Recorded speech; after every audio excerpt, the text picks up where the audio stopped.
So they say war is hell. The metaphor is not new. They've said that as long as we've had both.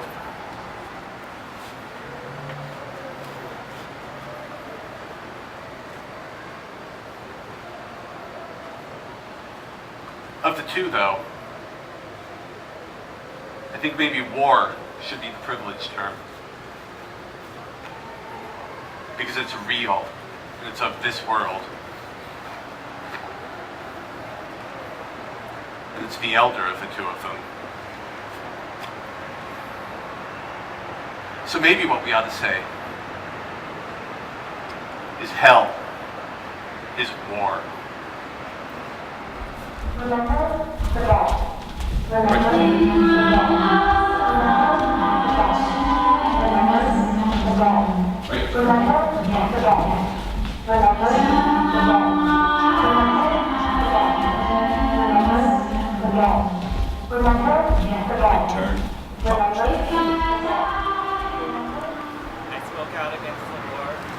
I spoke out against the war. I came out of the closet.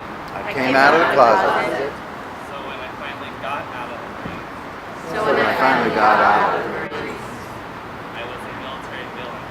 I was a military villain. But also an anti-war hero.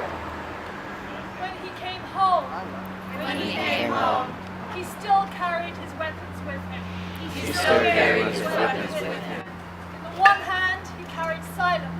In the one hand, he carried silence.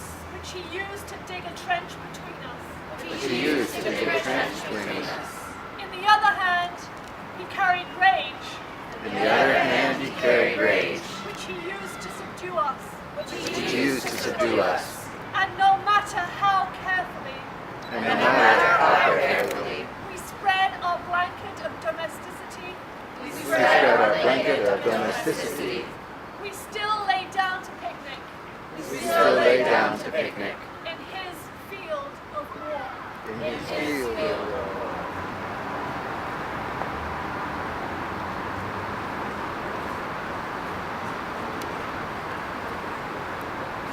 Ready?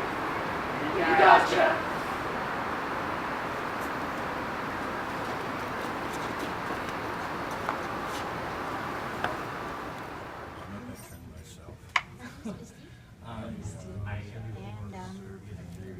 I was in the Coast Guard for 8 years. I was on a ship for 5 years, which was very fun. I have many stories. Which story would you like to hear? Would you like to hear a drug interdiction story, or would you like to hear a life-saving story? I want to hear the one that touches you in your heart the most. and anyone that doesn't really play by the rules is in trouble. So I was often in trouble. But the kind of fun thing about that was, like, I was sent to prison for speaking out against the war, and they'd put me in different jobs, and I just tried to have fun in whatever job it was.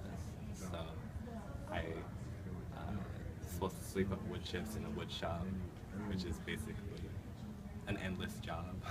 So I danced around with a broomstick, and when I was obviously having too much fun for that, they would put me in another job. I just wouldn't do it. So what I ended up doing was painting rocking horses.